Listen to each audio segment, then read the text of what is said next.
First, I want to say, Kol Hawaiian, all glory, honor, praises due to Yahweh, Ba'ashem Yahushai, Ba'ashem Dash. I want to give double honors to my elders and apostles of Great Muslim who teach with will. And I want to say peace, blessings, and salutations to the whole folk out there and during the shoot. We're going to talk about, grape in the scriptures. If you don't know what I'm talking about, you just remove the G and then, talk about grape. And we go into Deuteronomy. You read the heading here, it says laws on morality. So I'm going to start Deuteronomy 22, verse 22. If a man be found lying with a woman married to an husband, then they shall both of them die. Both the man that lay with the woman and the woman, so shalt thou put away evil from Israel. If a damsel that is a virgin be betrothed unto an husband, and a man find her in the city and lie with her, then he shall bring them both out unto the gate of that city, and he shall stone them with stones that they die. The damsel, because she cried not, being in the city, and the man, because he had humbled his neighbor's wife. So thou shalt put away evil from among you. But if a man find a betrothed damsel in the field, and the man force her and lie with her, then the man only that lay with her shall die. But unto the damsel thou shalt do nothing. There is in the damsel no sin worthy of death. For as when a man riseth against his neighbor and slayeth him, even so is this matter. For he found her in the field, and the betrothed damsel cried, and there is none to save her. Now this is Deuteronomy 22, verse 28. This is where people get tripped up on. 28 to 29. Verse 28, if a man find a damsel that is the virgin, which is not betrothed, and lay hold on her, and lie with her, and they be found, then the man that lay with her shall give unto the damsel's father 50 shekels of silver, and she shall be his wife, because he had humbled her. He may not put her away all his days. So when people read verses 28 to 29 in Dueteronomy, the 22nd chapter, they get offended because of what the scriptures are saying. But this is the law according to Yahweh Shem Shah. The Bible is not a Western friendly doctrine. It's pertains to Eastern customs.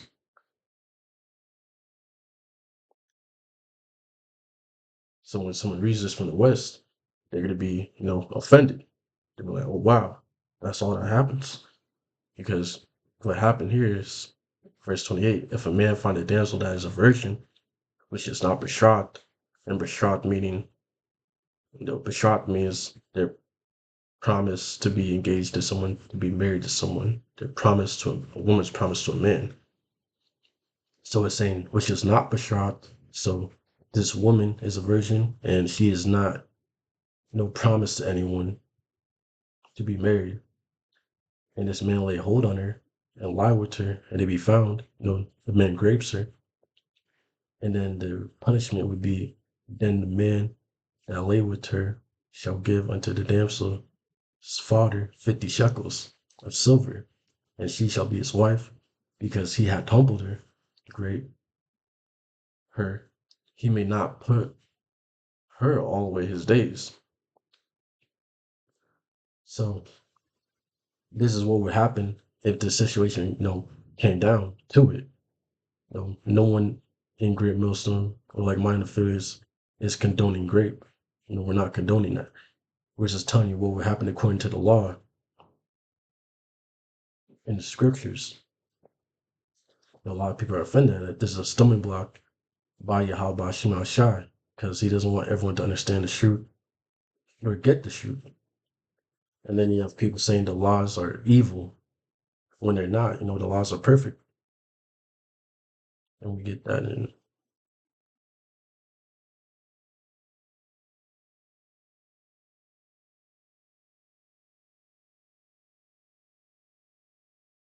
Psalms 19. Psalms 19, verse 7. The law of Yahweh is perfect, converting the soul. The testimony of Yahweh is sure, making the wise simple. The statutes of Yahweh are right, rejoicing in the heart. The commandment of Yahweh is pure, enlightening the eyes.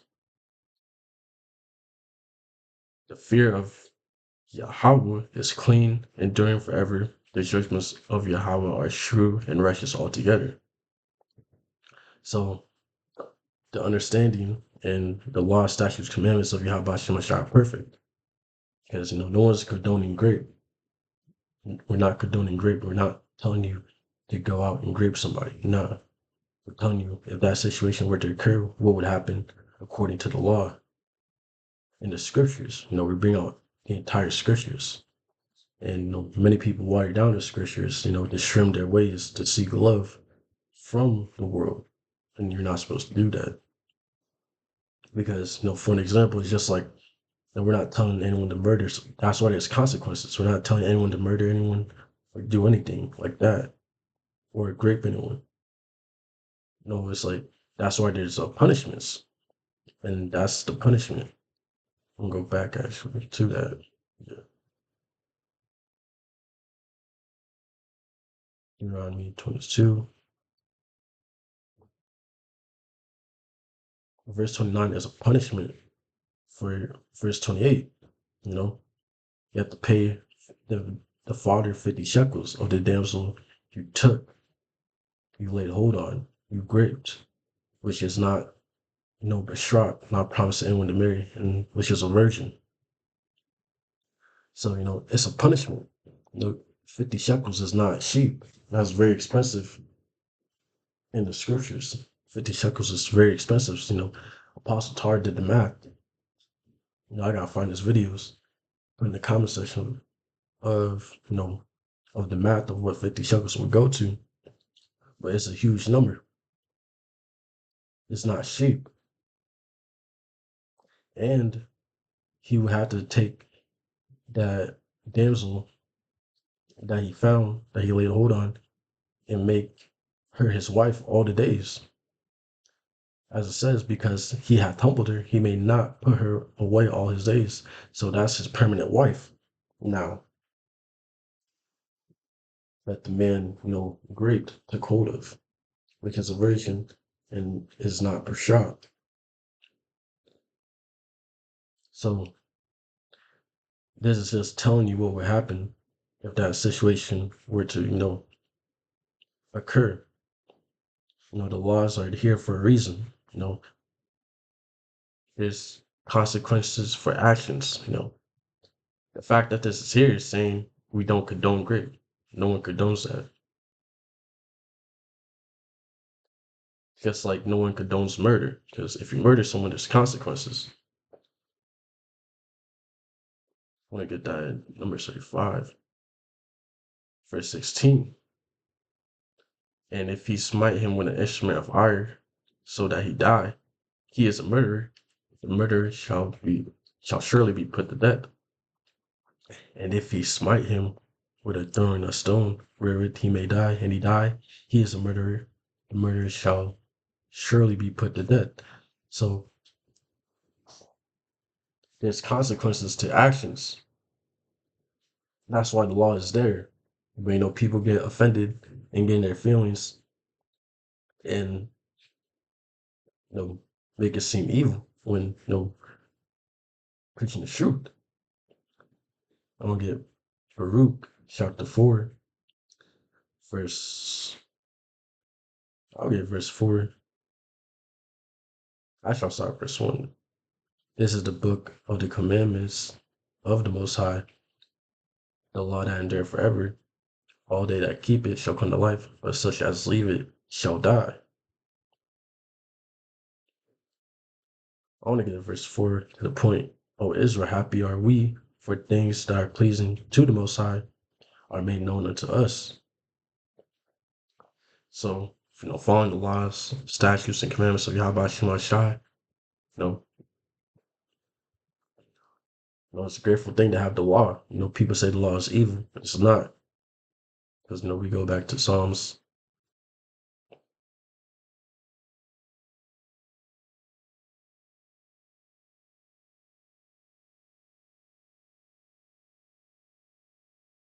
back to Psalms 19, verse 7. The law of Yahweh is perfect, converting the soul. The testimony of Yahweh is sure, making the wise simple. The laws are perfect because it comes directly from the source, from Yahweh by Shemel Shai.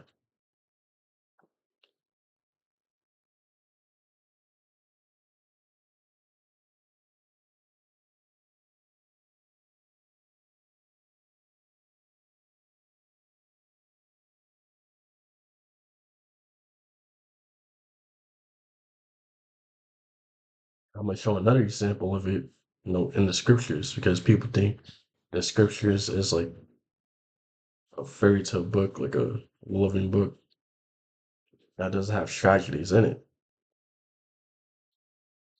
And I'm gonna go Judges 21. Let's start. I'm gonna read this the heading, Mourning Lost Tribe, verse 1. Now the men of Israel had sworn in Mizpeh, saying, there shall not any of us give his daughter unto Benjamin to wife. And why were the men of Israel, made that, vow to Yahweh Shai, why they swore in it, is because the tribe of Benjamin committed a heinous act against the Levite, to the Levite's concubine. They basically raped the Levite's concubine, you know, sexually abused the Levite's concubine all night long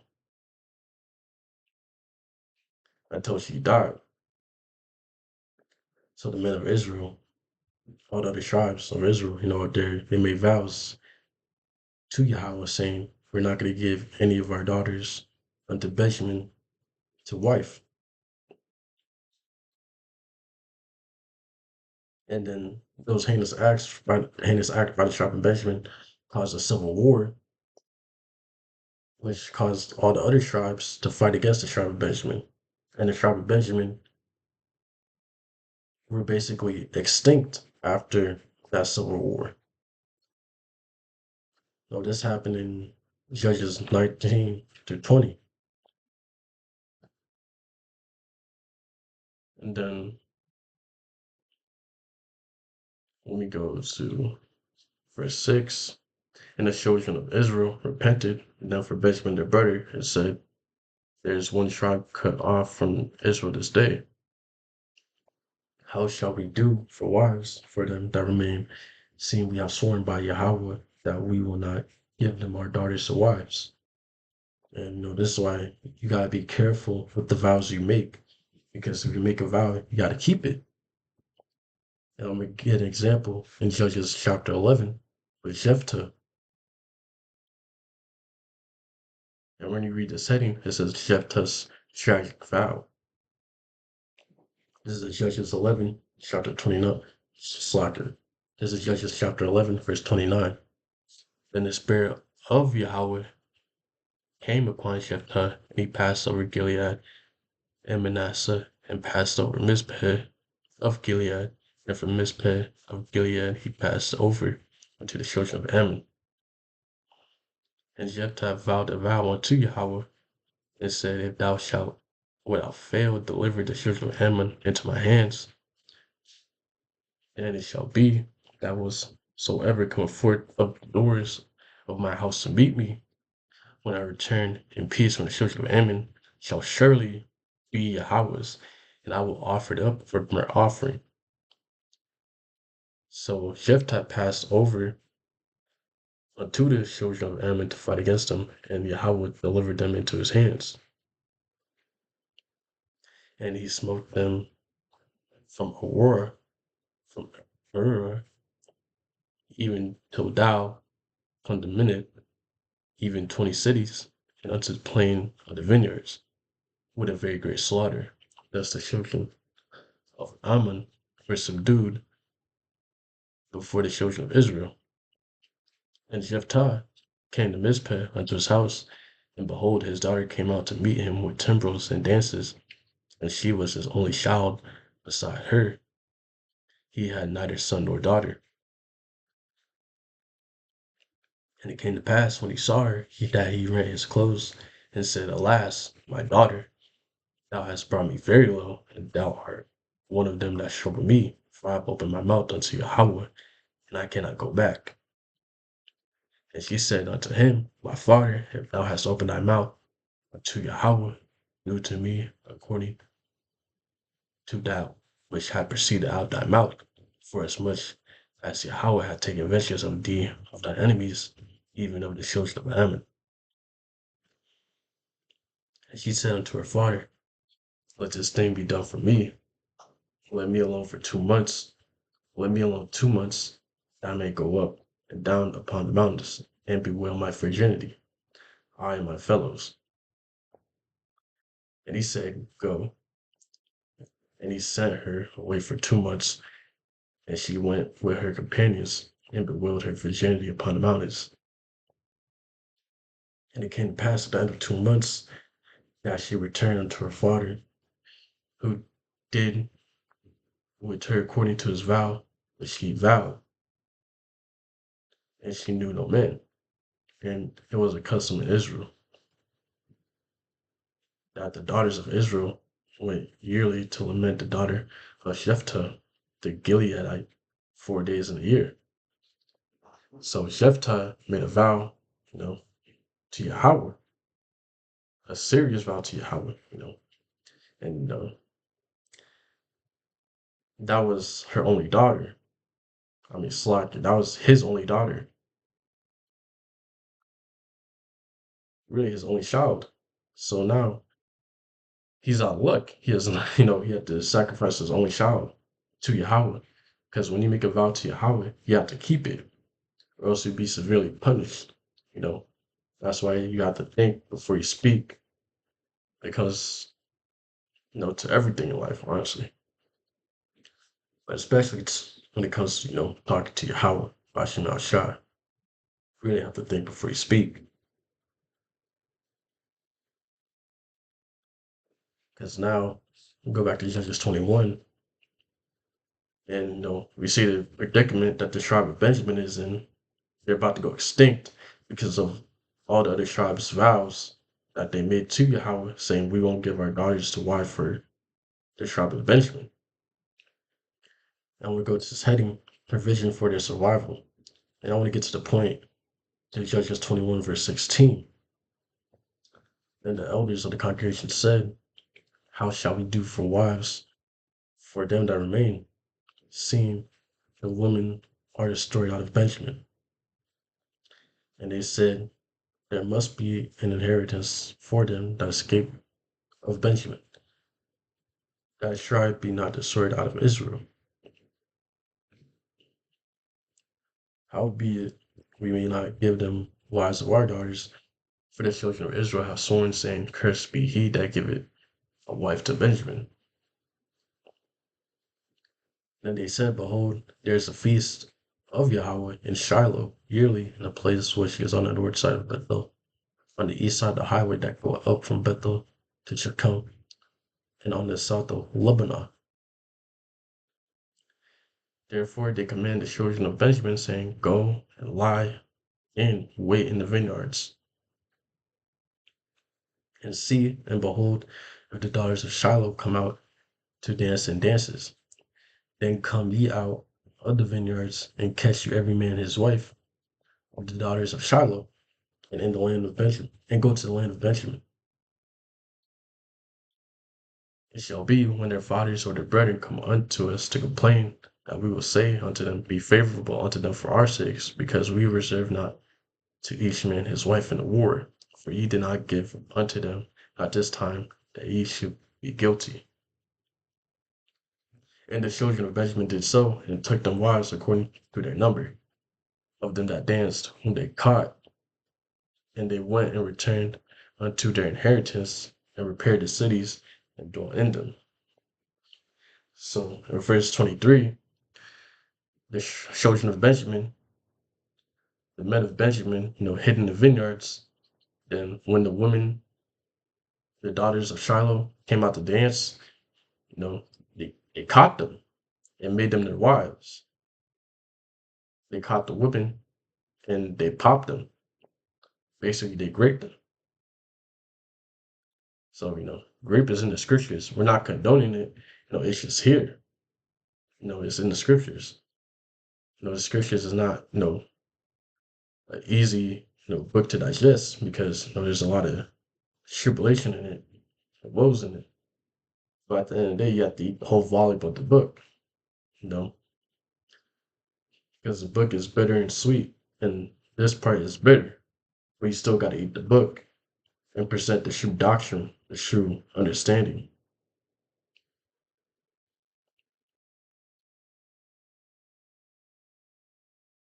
Now, verse 24, and the children of Israel departed thence at that time, every man to his tribe and to his family, and they went out from thence every man to his inheritance.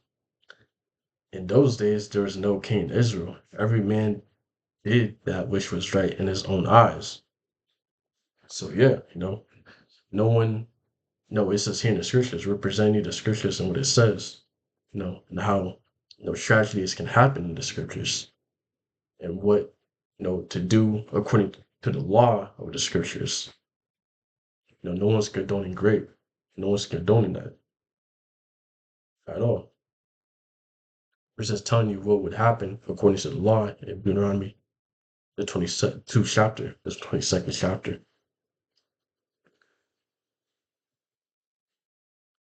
As only goes to, you got to follow the laws of the land. I want to give an example because if you see an LGBTQ person walking, you're really supposed to stone them to death according to the law or the scriptures. But now's not the time to do that because we're not in our land.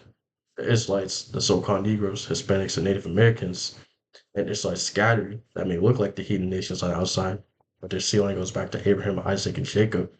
We can't keep the laws 100% right now. We can't follow it 100% because we're not in our own land. We're not in captivities. We're on punishment right now. So if you read the heading right here, be subject to government. Romans 13, verse 1. Let every soul be subject unto the higher powers, for there is no power but of the Most High, the powers that be are ordained of the Most High. Whosoever therefore resists the power resisteth the ordinance of the Most High, and they that resist shall receive to themselves damnation. So basically, the laws of the lands that are set today, they're set up by Yahweh, you know, and we're supposed to follow them, as long as it doesn't contradict the scriptures, because when they present the MOTB, the mark of the beast, RFID micro C hip, that contradicts the scriptures, and we're not supposed to, take that MOTB, RFID micro C hip. We're supposed to go against that and follow the laws of Yahweh Shah in that scenario. But right now, all we're doing is rehearsing the righteous acts.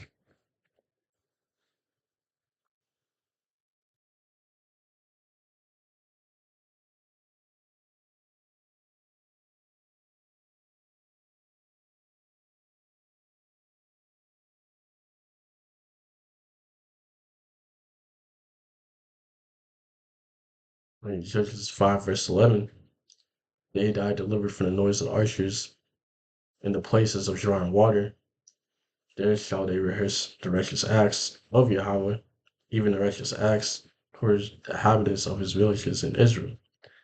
Then shall the people of Yahweh go down to the gates. So, we're supposed to be rehearsing the righteous acts, according to the scriptures right now. We're on punishment, so we can't keep the law fully.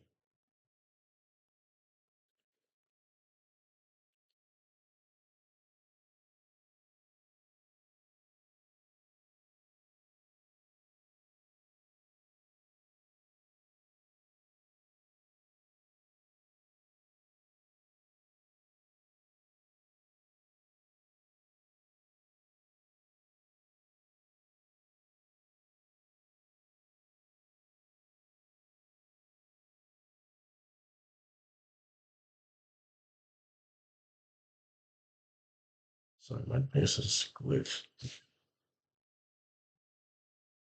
All right. With that, I want to say, Call Hawaiian. All glory, honor, and praises due to Yahweh, Bahashem, Yahushua, Bahashem, Rakakadash. Yahweh is the true name of the Heavenly Father, who the word Italy calls God. Yahweh means He is, He exists. Bahashem means in the name of. Yahweh Shai is the true name of the only God's Son, who the world Italy calls Jesus Christ.